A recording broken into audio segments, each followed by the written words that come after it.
Friends, ముందు క్లాస్లో మనం చైన్స్ ఎలా కుట్టాలో చూసాం కదా.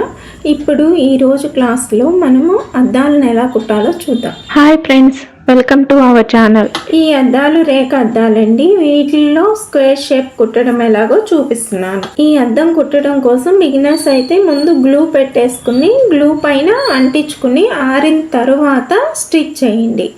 లేదు కొంచెం మేము పట్టుకుని కుట్టగలము అనుకుంటే పట్టుకుని కుట్టండి. నేనైతే పట్టుకుని కుట్టడం చూపిస్తున్నాను. ఇలా ఫస్ట్ ఫింగర్తో ఒక కార్నర్ తీసుకోండి. కార్నర్ని ఇలా గట్టిగా పట్టుకోవాలి. మనం పట్టుకున్న కార్నర్కి ఎదురుగా ఉన్న కార్నర్ ఉంటుంది కదా, అక్కడ మనం సూదిని దింపుకోవాలి. ఈ విధంగా ఉన్న తరువాత మెల్లిగా పెంచుకుంటూ మనకి విడ్త్ ఎంతవరకు వస్తుందో అంతవరకు స్టిచ్ చేయాలి. చేసి మళ్ళీ వెనక్కి వెళ్ళిపోవాలి, అంటే తగ్గించుకుంటూ వెళ్ళిపోవాలన్నమాట. ఎలా కుడుతున్నానో ఒకసారి చూడండి.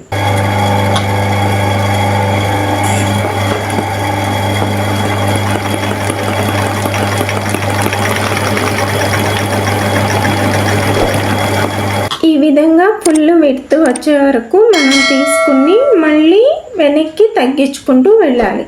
అదేవిధంగా నెక్స్ట్ సూదిని ఇలా రానిచ్చి ఇటు నుంచి ఇలా వస్తాం కదా, ఇటు నుంచి మళ్ళీ ఇటు రానిచ్చి దాని ఆపోజిట్లో ఉన్నదాన్ని లాక్ చేయాల్సి వస్తాం అన్నమాట.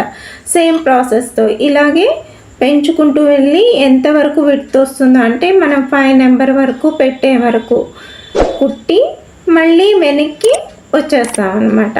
అలా ఆపోజిట్ కార్నర్స్ ఫస్ట్ కుట్టుకోవాలి.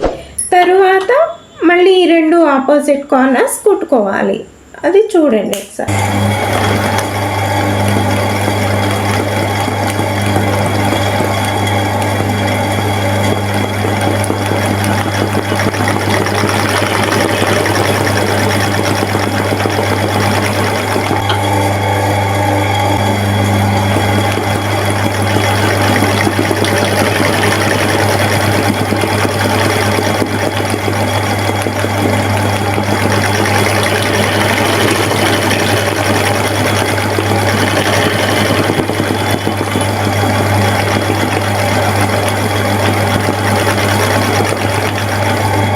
ఈ విధంగా మిర్రర్ కుట్టిన తరువాత ఒక 2 టైమ్స్ రన్నింగ్ స్టిచ్తో అవుట్లైన్ చేసేసుకోండి.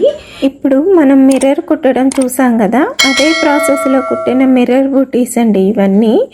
అదేవిధంగా నెక్ వచ్చేసరికి మనం చైన్స్ కుట్టడం చూపించాం కదా, ఆ నెక్ చుట్టూతా ఈ విధంగా బూటీస్ లాగా వేసి బ్యాక్ రెడీ చేశాను.